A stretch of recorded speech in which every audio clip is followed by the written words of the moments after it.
We have quorum, and we have Mr. Arbuckle, Chair of Greensville School Council,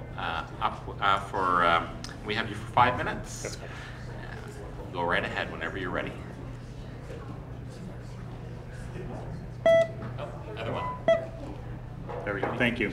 And Chair, just to open, I apologize. I know you called me earlier. I actually got home from work about 5 minutes early and decided to goof off with my kids for an extra 20 minutes. So we I apologize. We understand the value of that. Yes, thank you. Thank you. I know you do. I know you do. So, good evening, Chair, Trustees, Director Malloy, delegates, and guests here this evening. My name is David Arbuckle. I'm the Chair of the School Council at Greensville Elementary School. I'm here to speak on behalf of our very dedicated School Council. Before I get started with this brief, not presentation, but speech, I guess, I'd like to thank our Ward 14 and 15 Trustee Karen Turkstra for her assistance and guidance through the ARC process, which can be confusing even at the best of times, so thank you, Trustee. For those of you unfamiliar with Greensville Elementary School, allow me just a moment to give you a few brief details. At 164 years young, we are a small rural school that is located at the top of the escarpment on Harvest Road, near beautiful Webster's Falls in Flamborough.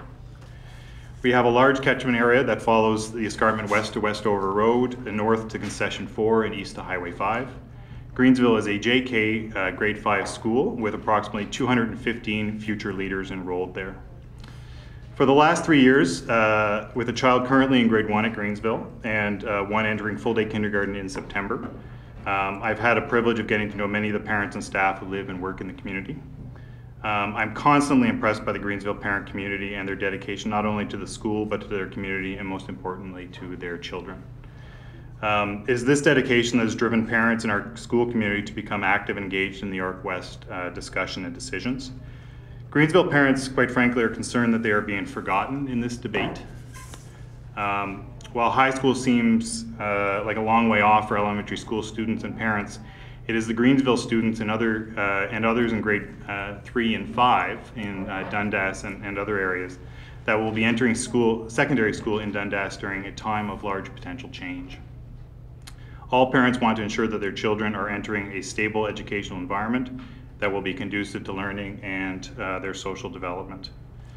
As a school council, we've had a number of discussions about different scenarios that have either officially been put forward by the ARC West Committee or by school board staff, or by those in the Dundas and Ancaster communities that have dedicated themselves to keeping specific schools open or building new schools to serve this part of Hamilton. We have a great amount of respect for those who have been putting forward positions that they believe are in the best interest of their communities and their children. Our school council has really made a conscious decision or choice, however, to avoid taking sides in relation to specific or potential options. That being said, Greensville School Council has asked me to present to this Board of Trustees two very basic and general positions on their behalf, and I'd like to do that now.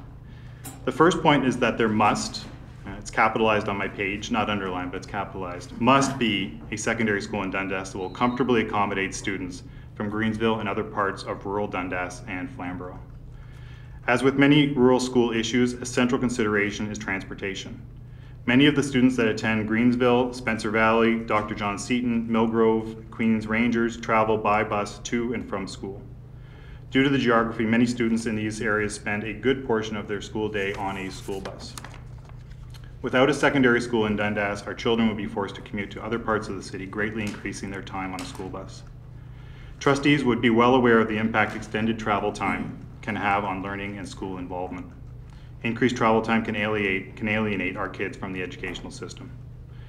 While our school council understands that both the ARC committee recommendations and staff recommendations call for a new or renovated school in Dundas, we felt it was important to emphasize this important element to the trustees that think eliminating both Dundas schools is an acceptable solution. It is not an acceptable solution in our view. On a second but related point, Greensville School Council would like to respectfully request that no boundary changes are made during this process that would negatively impact Greensville students. We understand that with some of the scenarios currently on the table, an adjustment to school boundaries will become necessary. As a council, we dispute any suggestion that involves shifting our future secondary students to Ancaster or areas other than Dundas specifically. Those are the two brief positions that our school council wished for me to present to you here this evening. As you have heard, our interest here tonight is not to pick one option over another, but to emphasize that having a secondary school in Dundas that includes Greensville students is vital to the parents of Greensville. Thank you, and I'm happy to take any questions. Do